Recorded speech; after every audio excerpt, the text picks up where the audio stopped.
Hi friends, வணக்கம். Welcome back to Srinivasan சமையல். இன்னைக்கு ஸ்ரீனிவாசன் சமையலில் ஹோம் ஸ்டைல் மட்டன் கிரேவி எப்படி செய்கிறதுன்னு பார்க்கலாம். இந்த மட்டன் கிரேவி வந்து எங்கள் வீட்டில் எங்கள் அம்மா வந்து ட்ரெடிஷ்னலாக செய்யக்கூடிய ஒரு மெத்தட். அவ்வளவு சுவையாக இருக்கும், ரொம்ப டேஸ்ட்டாக இருக்கும். வாங்க இன்னைக்கு வீடியோவில் ஹோம் ஸ்டைல் மட்டன் கிரேவி எப்படி செய்கிறதுன்னு பார்க்கலாம். இதுக்கு வந்து நான் இன்னைக்கு 3/4 கிலோ அளவுக்கு மட்டன் வாங்கியிருக்கிறேன். இந்த மட்டன் வந்து நல்லா கழுவிட்டு சுத்தம் பண்ணிட்டு இந்த மாதிரி ஒரு பவுலில் எடுத்துக்கோங்க. இதை நம்ம வந்து மேரினேட் பண்ண போகிறோம். இப்போ இது கூட 1 டேபிள் ஸ்பூன் அளவுக்கு காஷ்மீரி மிளகாய் தூள் சேர்த்துக்கோங்க. இது குழம்புக்கு வந்து நல்ல ஒரு கலரை கொடுக்கும். அது கூடவே 1/4 டீஸ்பூன் அளவுக்கு மஞ்சள் தூள் சேர்த்துக்கோங்க. சேர்த்துட்டு கைகளால் இந்த மாதிரி நல்லா பிசைஞ்சு விட்டுருங்க. மட்டன் கூட வந்து இந்த மசாலா பொருட்கள் வந்து நல்லா வந்து கலந்துருக்கணும். அப்போதான் வந்து நல்லா மேரினேட் ஆகும். இந்த மாதிரி கலந்துக்கோங்க. இப்போ இது வந்து ஒரு 30 நிமிஷம் வரைக்கும் அப்படியே வந்து ஊறட்டும், அதாவது மேரினேட் ஆகட்டும். அதுக்கப்புறம் நம்ம குழம்பு செய்யலாம். இப்போ குழம்புக்கு வந்து ஒரு ஸ்பெஷல் மசாலா செய்ய போகிறோம். அதுக்கு 3 டேபிள் ஸ்பூன் வந்து கொத்தமல்லி, 2 டேபிள் ஸ்பூன் அளவுக்கு சீரகம், 1 டேபிள் ஸ்பூன் அளவுக்கு மிளகு எடுத்துக்கோங்க. 1 டேபிள் ஸ்பூன் வந்து ஃபென்னல், அதாவது பெரும் சீரகம் எடுத்துக்கோங்க. 15 போல வந்து காஞ்ச மிளகாய் எடுத்துக்கோங்க. மிளகாய் வத்தல் எடுத்துக்கோங்க. 2 ஏலக்காய்.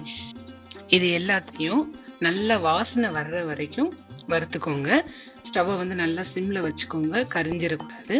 இது நல்லா வறுபட்டா போதும். வாசனை வர்ற வரைக்கும் நல்லா வறுத்துக்கோங்க. இந்த மாதிரி வறுத்துட்டு நம்ம அரைக்கிறப்ப மசாலா வந்து நல்ல மணமாக இருக்கும் குழம்புல. இதை வந்து ஒரு மிக்சியில் சேர்த்துட்டு நல்லா ஆற வச்சிருங்க. அது கூடவே ஒரு 5 துண்டு வந்து தேங்காய் சேர்த்துக்கோங்க. இது அடிஷ்னலாக குழம்புக்கு வந்து ஒரு சுவையை கொடுக்கும். இந்த மாதிரி நல்லா விழுதாக அரைச்சிக்கோங்க. இந்த பேஸ்ட் வந்து குழம்புக்கு ரொம்ப நல்ல ஒரு சுவையை கொடுக்கும். இப்போ வந்து குக்கரில் 1 குழிக்கரண்டி அளவுக்கு நல்லெண்ணெய் எடுத்துக்கோங்க. மட்டன் குழம்புக்கு வந்து நல்லெண்ணெய் தான் நல்லா இருக்கும், அதனால கண்டிப்பாக நல்லெண்ணெய் தான் சேர்க்கணும். 2 கிராம்பு, 1 ஏலக்காய் வாசனைக்காக சேர்த்துக்கோங்க. இது கூடவே 2 பெரிய வெங்காயம் இந்த மாதிரி நீள நீளமாக கட் பண்ணி அதையும் கூட சேர்த்துட்டு நல்லா வந்து வதக்கிடுங்க நல்லெண்ணெயில். இந்த மாதிரி நல்லெண்ணெயில் வதக்குறப்ப வந்து குழம்பு ரொம்ப மணமா இருக்கும். அது கூடவே 20 போல சின்ன வெங்காயத்தை இந்த மாதிரி தோலை உரிச்சிட்டு கழுவிட்டு சேர்த்துக்கோங்க. இதை வந்து கட் பண்ண வேண்டாம். சின்ன வெங்காயம் சேர்க்கறதுனால மட்டன் குழம்பு வந்து இன்னும் ரொம்ப டேஸ்டா இருக்கும். இதை மாதிரி நல்லா வதக்கிக்கோங்க. இது கூடவே 1 டேபிள் ஸ்பூன் அளவுக்கு இஞ்சி பூண்டு விழுது சேர்த்துட்டு அதையும் நல்லா வதக்கிடுங்க. இஞ்சி பூண்டு பச்சை வாசனை போகிற வரைக்கும் நல்லா வதக்குங்க. இதை வந்து நல்லா வதக்குனதுக்கு அப்புறமா நம்ம இது கூட இன்னும் சில ஸ்பைசஸ்லாம் சேர்க்க போகிறோம். இப்போ வந்து 2 தக்காளி இந்த மாதிரி சின்ன சின்னதாக கட் பண்ணி அதையும் வந்து நல்லா வதக்கிடுங்க. இப்போ இந்த மாதிரி வந்து நம்ம நல்லா வதக்குறதுனால குழம்புக்கு வந்து ஒரு சுவை கிடைக்கும். இப்போ இது கூடவே 1/2 டேபிள் ஸ்பூன் அளவுக்கு மிளகாய் தூள் சேர்த்துக்கோங்க. சேர்த்துட்டு நல்லா வதக்கிடுங்க அதையும். இப்போ நம்ம மேரினேட் பண்ணி வச்சிருந்த மட்டன் துண்டுகளை வந்து இது கூட சேர்த்துருங்க. சேர்த்துட்டு ஒரு 5 நிமிஷம் வரைக்கும் இந்த மாதிரி நல்லா வதக்குங்க. மட்டன் வந்து அந்த சூட்லேயே வந்து கொஞ்சம் நல்லா வெந்திருக்கணும். இந்த மாதிரி வதக்குனதுக்கு அப்புறமா நம்ம அரைச்சி வச்சிருந்த மசாலா பேஸ்ட்டை வந்து இது கூட சேர்த்துருங்க.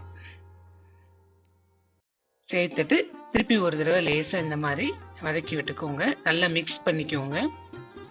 மிக்ஸ் பண்ணிட்டு இப்போ மட்டன் வேகிறதுக்கு நம்ம இது கூட வந்து கொஞ்சம் தண்ணி சேர்க்கணும். மட்டன் வந்து பொதுவாகவே கொஞ்சம் வேகிறதுக்கு டைம் ஆகும், தண்ணியும் கொஞ்சம் ரொம்ப வேணும். அதனால நான் மிக்சியை அலசிட்டு அந்த தண்ணியை வந்து கூட சேர்த்துக்கிறேன். இது கூட இன்னமும் நம்ம கொஞ்சம் தண்ணி சேர்க்கணும். அப்போதான் வந்து மட்டன் நல்லா வேகும். இப்போ இது கூட தேவையான அளவு உப்பு சேர்த்துக்கோங்க. சேர்த்துட்டு லேசாக ஒரு தடவை கலந்து விட்டுருங்க. இப்போ வந்து இந்த கிரேவி இன்னமும் நல்ல வாசனையாக இருக்கிறதுக்காக 1 கைப்பிடி அளவுக்கு கொத்தமல்லி தலையும் புதினா இலைகளையும் சேர்த்துக்கோங்க.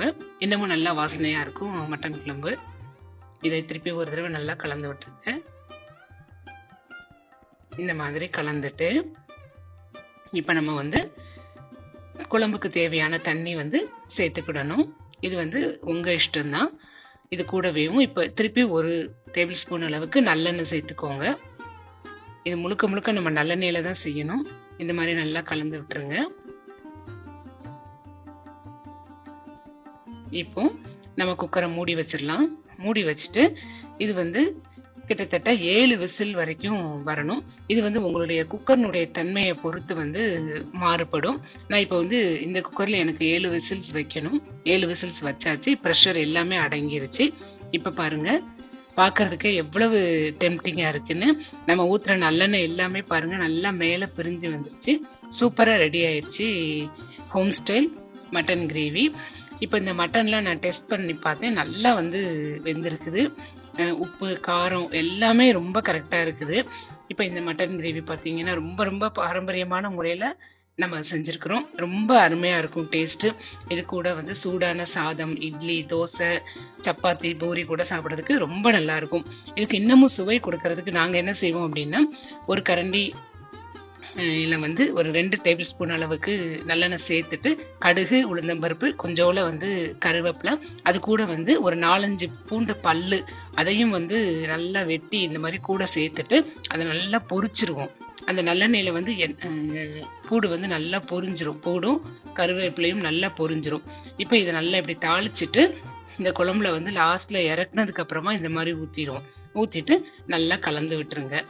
இது வந்து குழம்புக்கு இன்னமும் ஒரு சுவையையும் மணத்தையும் கொடுக்கும் மட்டன் குழம்பு.